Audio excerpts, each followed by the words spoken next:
Hello, welcome to my mini blog.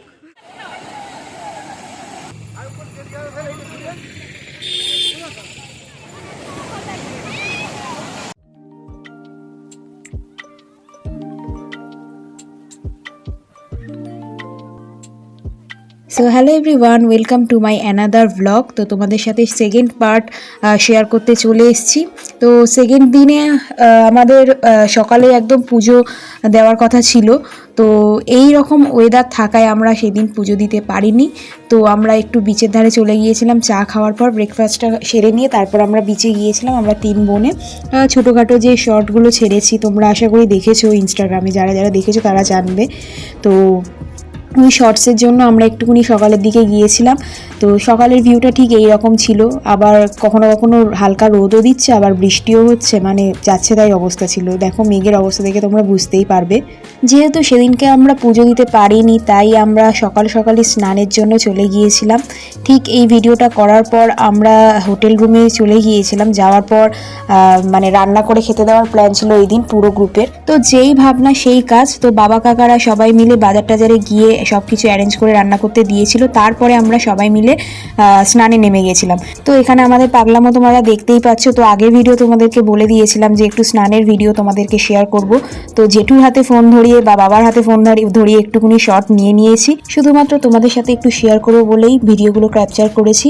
তো যে যার মতো রুমে ঢুকে গিয়ে আমরা ফ্রেশ হয়েছি। হওয়ার পর বাবা এদিক থেকে যা খাবার অ্যারেঞ্জ করেছিল সেইগুলো এনেছে। কিছুই না, শুধু ভাত আর পাতলা করে মাংসের ঝোল এখানে আমরা খেয়েছিলাম।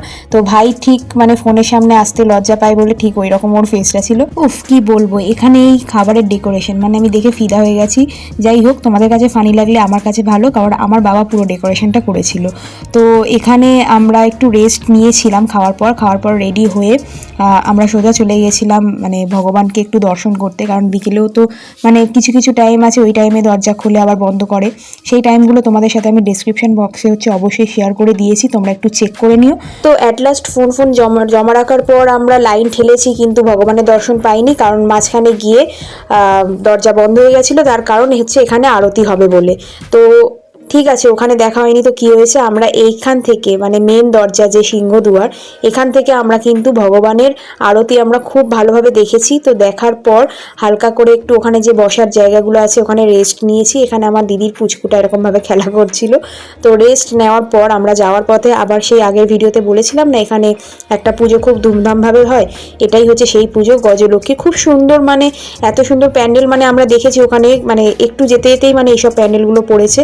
তার মধ্যে এই একটা, এখানে আমরা ভোগ প্রসাদও হচ্ছে গ্রহণ করেছি।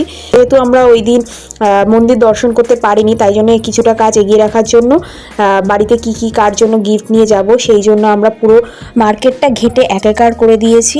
তো আমাদের যেহেতু বড় ফ্যামিলি, তো অনেক কিছুই কিনতে হয়েছে। তো সেই দিনকেও মানে আমরা কমপ্লিট করতে পারিনি, লাস্টের দিনেও কিছু কিছু জিনিস আমাদের কিনতে হয়েছে। তবে হ্যাঁ, ওখানে গিয়ে একটা জিনিস মানে রিয়েলাইজ করলাম যে একটা স্বর্গদুয়ারের ওখানে যে বড় মার্কেট আছে ওখানে কিন্তু সবসময় তোমরা এক দরে পাবে, কিন্তু এখানে যে মেলাটা বসে এখানে কিন্তু তোমরা বার্গেনিং করে অনেকটা কিন্তু দাম কমাতে পারবে। তো এই নিয়ে আমি 4বার পুরী ভ্রমণ করলাম। তো পুরীতে যখনই গিয়েছি মানে কিছু নিয়ে না নিয়ে গামছাটা অবশ্যই আমি নিই, কারণ গামছার এই প্রিন্টগুলো আমার খুব ভালো লাগে। সো ভিডিওটি বেশি লং না করে এখানেই এন্ড করছি। দেখা হবে নেক্সট পার্টে, ততক্ষণে এই ভিডিওটি তোমরা কন্টিনিউ করতে থাকো। Till then by.